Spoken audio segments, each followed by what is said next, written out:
Alright, bro. So, how is everybody? Today I'm going to be covering a different topic than usual. I am going to be covering hermetics, which is probably my superior background in the occult, if you want to put it that way. A lot of people ask me, because I'm involved in magic and craft and all that, they ask me, what does all this have to do with religion? What does it have to do with beliefs? And, where does it all come from?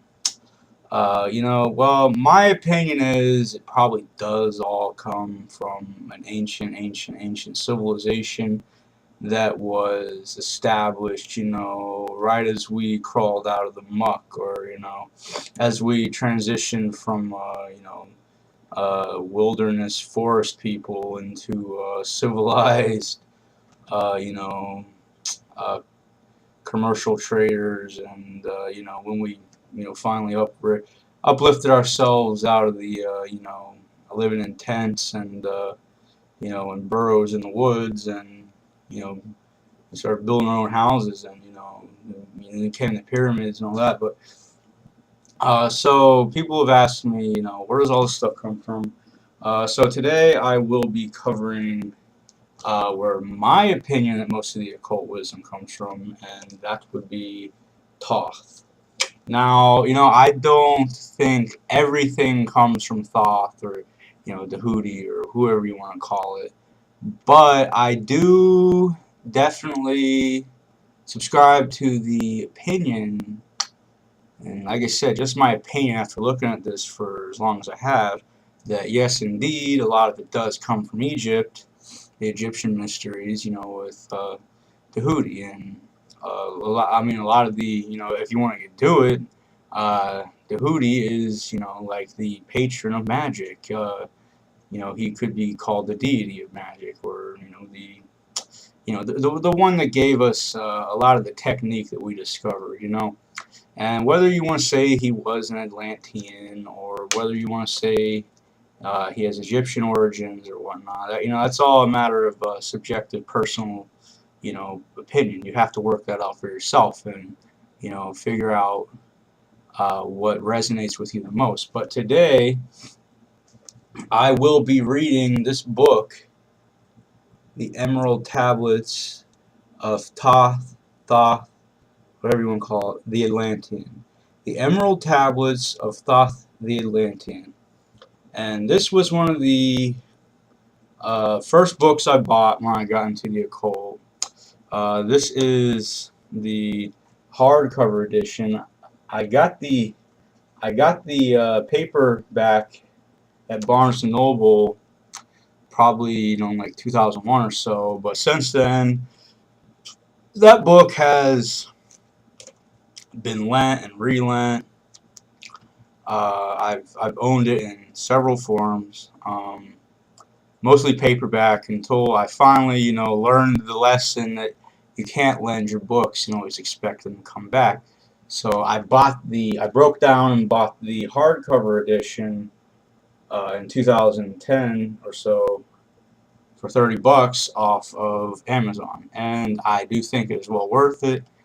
I will do a review on the book after I read, but for now, I'm just gonna, begin the book, and uh, I'm gonna start with an invocation to Thoth, and to do that, I will light some incense, you know, to clear my mind, to relax, and feel the energy of Thoth enter my sphere of sensation.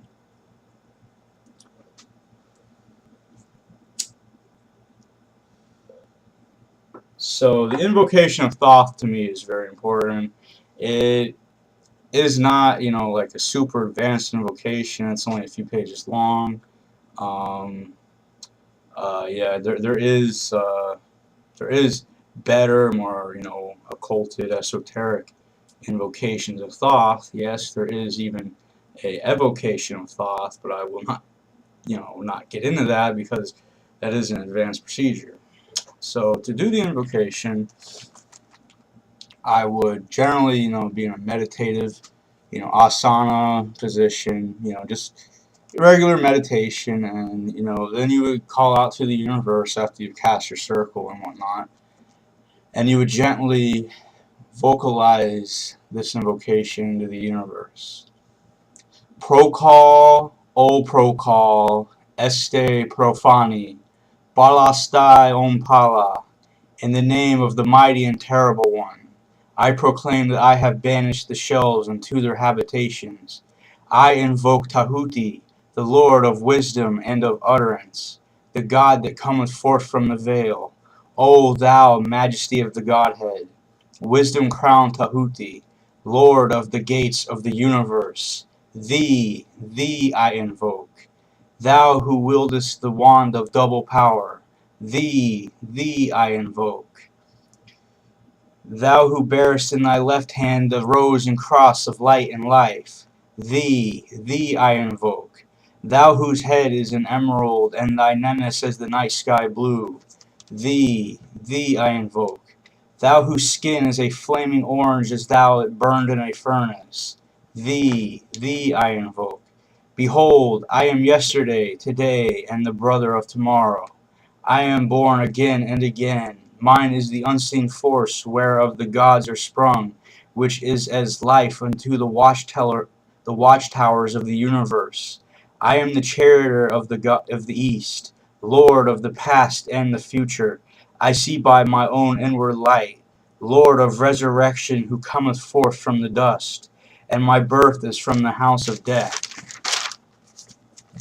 O yea, two divine hawks upon your pinnacles, who keep watch over the universe. Yea, who company the bear to the house of rest, who pilot the ship of Ra, ever advancing onwards, the heights of heavens, Lord of the shrine which standeth in the center of the earth. Behold, he is me, and I in him. Mine is the radiance wherein Ptah floateth over the firmament. I travel upon high. I tread upon the firmament of Nu. I raise flame with the lightning of mine eye, ever rushing on in the splendor of the daily glorified Ra, giving my life to the dwellers of earth. If I say, come upon the mountain, the celestial waters shall flow at my command. For I am Ra incarnate, Kethra created in the flesh. I am the idler of my father Nu, Lord of the city of the sun. The God who commands is in my mouth. The God of wisdom is in my heart. My word is accomplished every day, and the desire of my heart realizes itself as that of Ptah when he created his works. I am eternal, therefore all things are as my design. Therefore do thou come forth unto me from thine abode, in silence, unutterable wisdom, all light or power. Thoth, Tahuti, Hermes, Mercury, Odin, by whatever name I call thee, thou art still nameless to eternity. Come thou forth, I say, and aid and guard me in this magical work of art. Thou, star of the east, that didst conduct the Magi. Thou art the same, all present in heaven and in hell. Thou that vibratest between the light and the darkness, rising, descending, changing, ever, yet ever the same. The sun is thy father, thy mother the moon. The wind hath borne thee in its bosom, and earth hath nourished the changeless Godhead of thy youth. Come thou forth, I say, come thou forth, and make every spirit of the firmament and of the ether, upon the earth and under the earth, on dry land and in water, of rolling air and of rushing fire, and every spell and scourge of God, the vast one, may be obedient unto me. So as you see, that is generally, the